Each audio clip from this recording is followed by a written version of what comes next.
You were just in the middle of a story, young mother and child. I think that I said, and it's quite true, I don't really know why I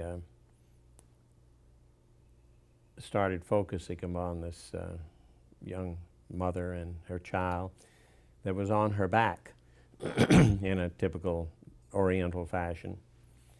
And she was sitting on the edge of a boxcar with her, the edge of the car about her knees, so from her calves were over the side vertically. And she was so tightly jammed in by humanity around her that it was impossible for her to get the baby off of her back to feed it. It was being breastfed.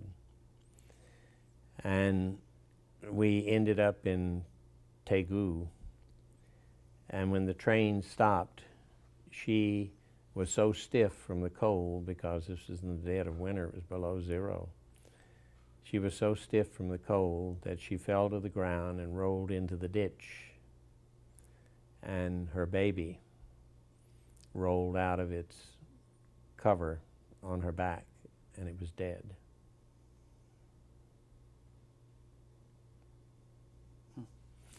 The Korean peoples are undoubtedly the toughest people for physical hardship that I have ever run across, and I've been in most areas of the world. Really, the hardships that those people suffered in evacuations and so forth in the Korean War was just, some of them were unbelievable. Was there ever a moment where you were photographing something and just had to cut camera because of the nature of the subject? It may sound as if I'm insensitive, and that's far from the truth, but no, I would have never have cut the camera. If it affected me that way, then how is it going to affect my viewers? They should see it. That's what I'm there for. Generally, when you were covering a particular story or a village, would you have to wait for shots? Were there, would you kind of just jump into it and start whatever you see you cover? What was your technique for evaluating and getting into a story? Well, again, this is a multifaceted question. Right. I mean, if you are out looking for things, then you're out exploring. Maybe you're coming across a story, maybe you're not coming across a story. If it's something that you have been told or know that it's supposed to happen, then you go and you were there when, hopefully, when it happens.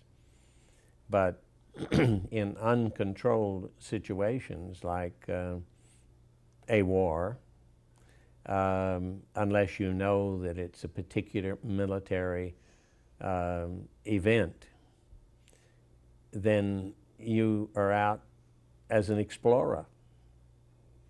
And you may learn something here that will give you the idea for another story someplace else, or whatever. It's I really don't know how to answer your question definitively.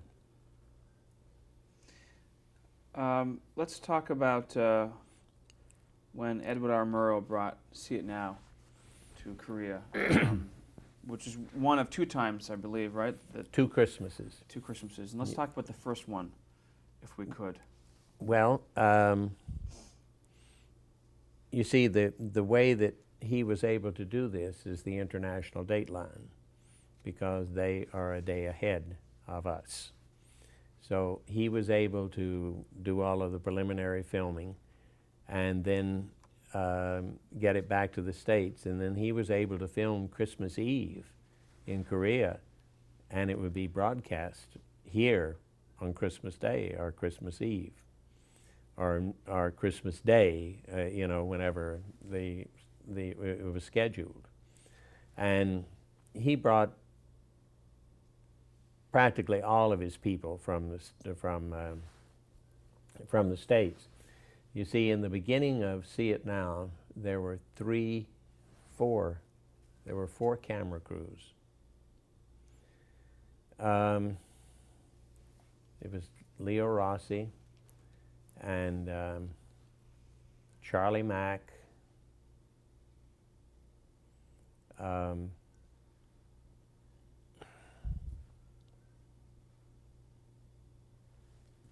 the other two. McClure was in London, and then there was one other in Chicago.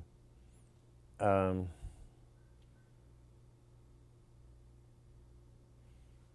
his name slips me at the moment. He was based in Chicago. We'll think of it. Anyway, they came out, and he had his producers, and then he used correspondents, and then he used myself, who was a familiar scene, to do whatever, to cut the red tape and to film this and film that and fill in here. I mean, there was no SOP on exactly how he would use the on the site people, Were you working for Telenews for the CNN? Oh no, I was with CBS then. Yes. Okay. So you were already that changeover had already happened. Oh yes, by the time. that changeover had already happened. Describe your first impressions of Murrow for us. A very intense individual. A very focused individual. I think a person that, in my opinion, had a bit of a tender heart.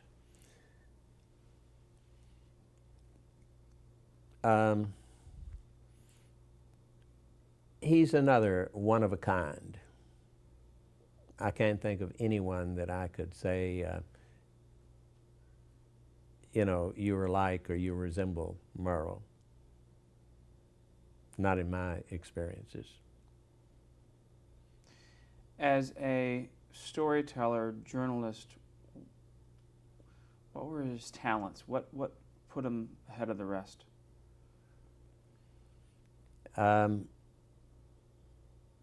I think his focus in writing, his in television, of course, he became famous in radio, but in television, I think in many ways he was very much like a cameraman. If it's not in the finder, then it's not for broadcast. And he was that focused. And his tenderness brought him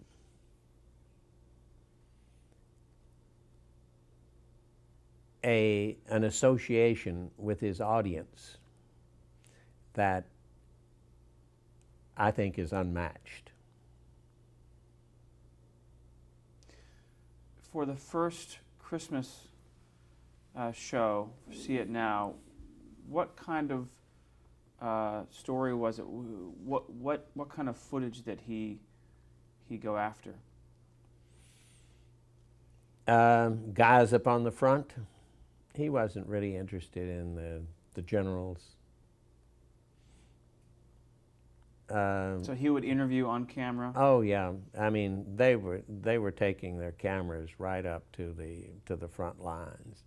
they'd be on the backside of a hill, you know, that was up front.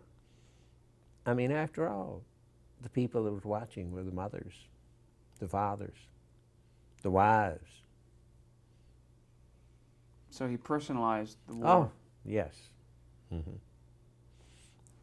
What was he? What kind of questions were he asking? What kind of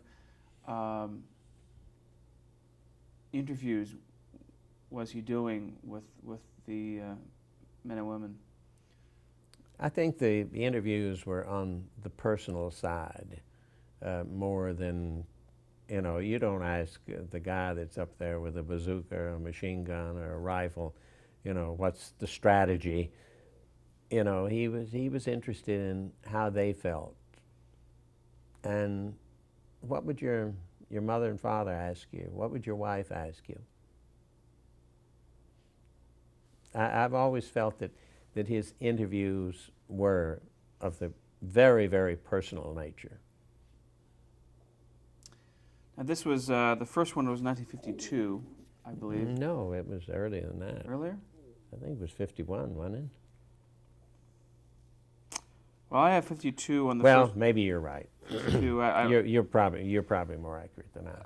Well, let's. What's the difference between the first Christmas, See It Now, and the year later, the second one? I mean, was there a difference in the kind of reporting? Was there a difference because of the changes in the war? I would think that someone like a Don Hewitt, who was, you know, sitting on the editing side of those things, could answer a question like that much better than I. But from the viewfinder, there was no difference really. No, we were over there slogging to get the pictures that he wanted. That was all. Was there a point in these first few years where you heard about or saw the impact of your footage in America?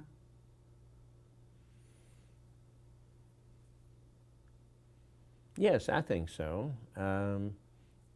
I think America began to realize after the Yellow River situation that it was no longer police action. We had ourselves a bloody war going on. And in all due respect to the writers, there's nothing like pictures. And of course, television was becoming, in those days, it was in its infancy of becoming a real news reporting source. And in Korea, those first few years, did you ever see any of the shows once they were cut, or you were delivering and moving on? That's it. And if they wanted something different or something, well, then, you know, they'd just get in touch with you. Generally speaking, did you know as you're shooting that this was a great piece of film? Is that instinct there that this was good, that you felt good about what you were getting? Oh, I guess you had different reactions, you know.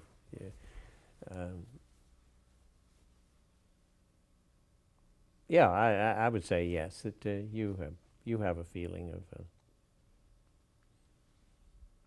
of the impact that the footage will make, yes.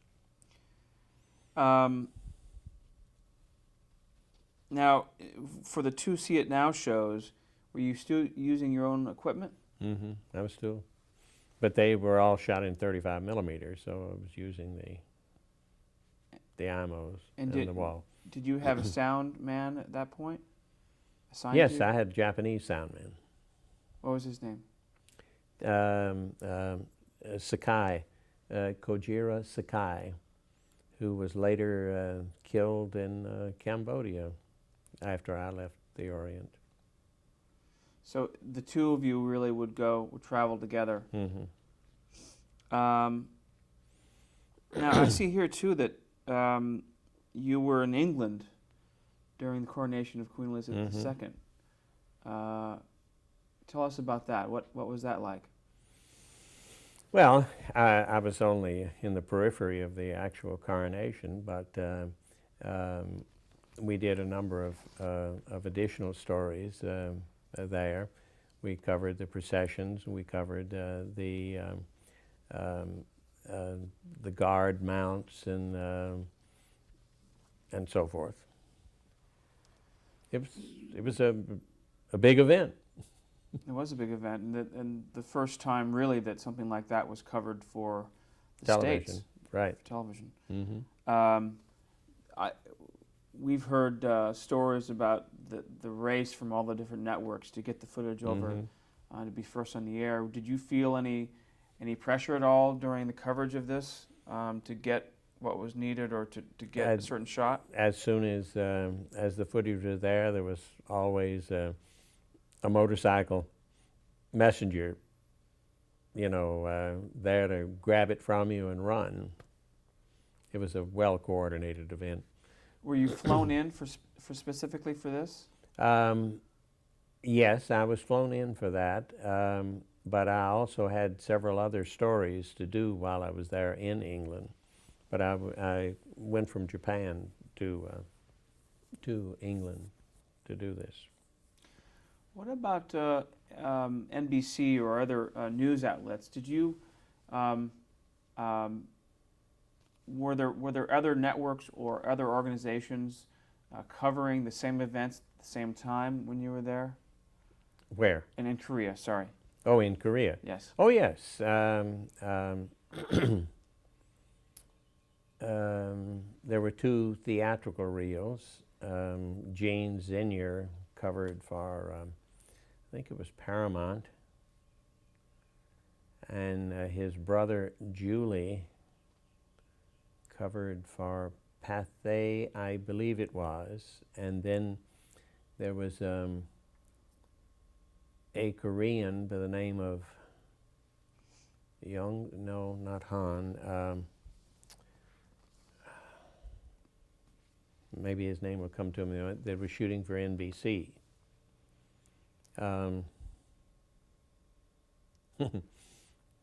Name slips me at the moment. It's okay. Was there a sense of competitiveness or of getting the best shot or getting what was needed? There was competitiveness, yes, to be there, and I mean, you didn't say, well, I'm fixing to leave to go do a story. You just pick up your camera and go down and disappear, Yes, there was competitiveness. What would you? I'm speaking in general terms again, but what would you generally do as far as lights or if there was a night shoot? Well, depends on again where. Yeah. If you're up with the forces, you didn't use lights.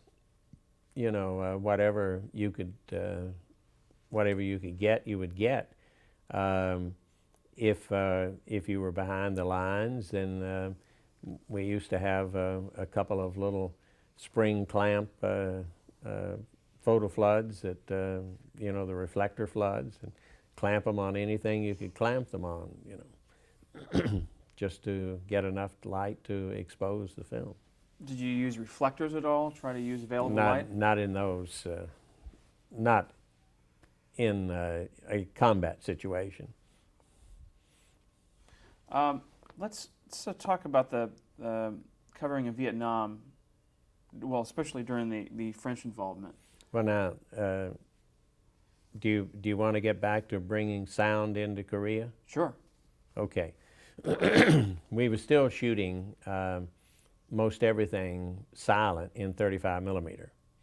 And there was a company in Hollywood, the Burnt Bach Company, that made an Auricon single system sound on film camera that used a 200-foot daylight loading spool interior.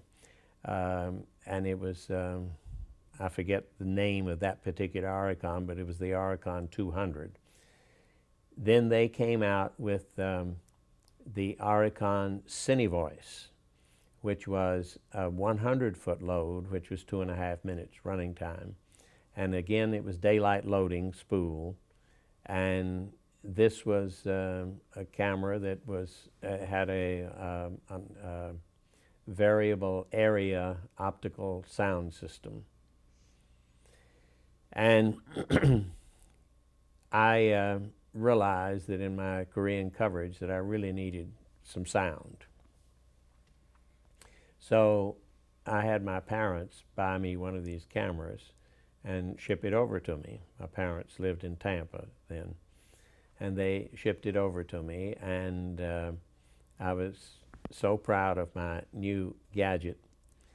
And there was to be an assault crossing at dawn of the Pakhan River.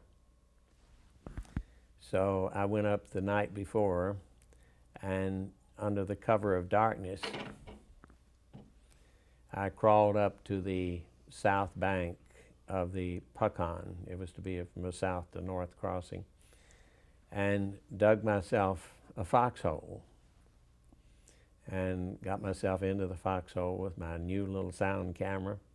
And I had run the old salt shaker microphone, the old dynamic microphone, on a long cable, and I'd put it right up at the water's edge, again under the cover of darkness.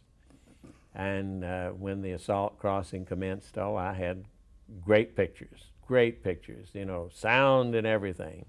And I sent it back, and I expected nothing but kudos from New York. And the reply that I got for all of my efforts was, next time, don't worry about the sound. We can do better with sound effects back here. So that was my initial use of sound in combat. But I did use sound a great deal from then on with this. And I also modified the camera to where that it was a much more serviceable camera and so forth. But that's another story. Pardon me. But what about the need for sound on interviews? I mean, then you know, you did your interviews in sound, certainly, and that was the thing that I was missing before that, was that there were so many things. For example, someone's receiving an award, and they're reading the script of his valor and what he had done to deserve the award, and etc. Well, you know, to shoot this with an IMO with no sound, I mean, so, you know, it's a nothing. But if you could put the microphone up there or plug into their PA system and get the sound, then you had something that was very meaningful. so at that point on, did you start to use the the sound equipment or the sound camera extensively, or? Oh yes, every time that I felt that it could be used, I used. And then I acquired a Filmo, which is a 16 millimeter IMO, so to speak, and much quieter in operation. So I would do my cutaways and such as that in order to enhance the availability of film for the editor to make a more complete story with all the silent, and we'd send them in together so that you could really tell the story in its entirety.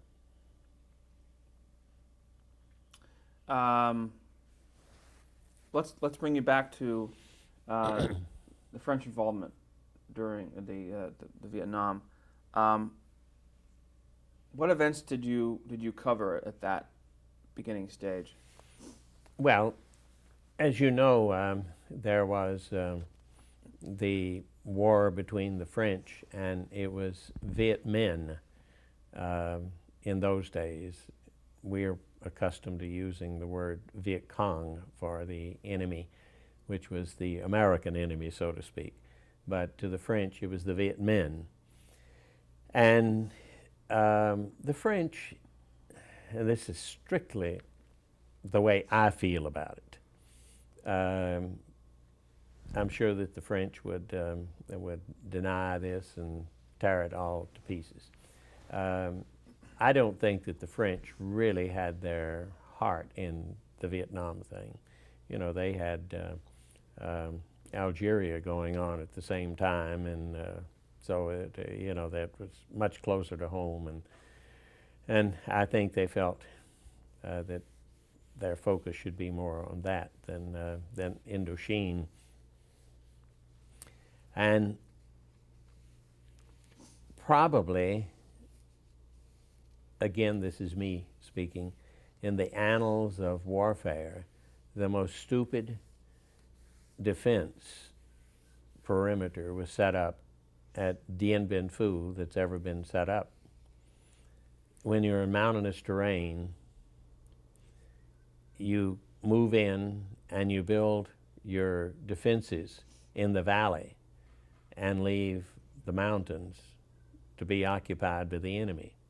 Somehow, that to me is not very good military strategy, and this is precisely the situation with Dien Bien Phu.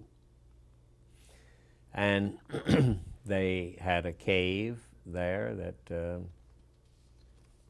was the hospital, and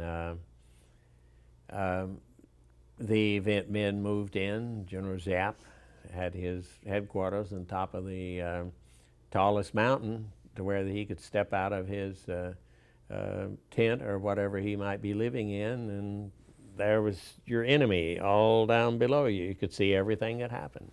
The airstrip was under full view,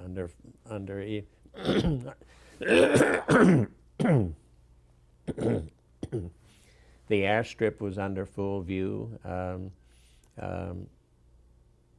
and under fire, and it was just, you know, militarily a no-win situation.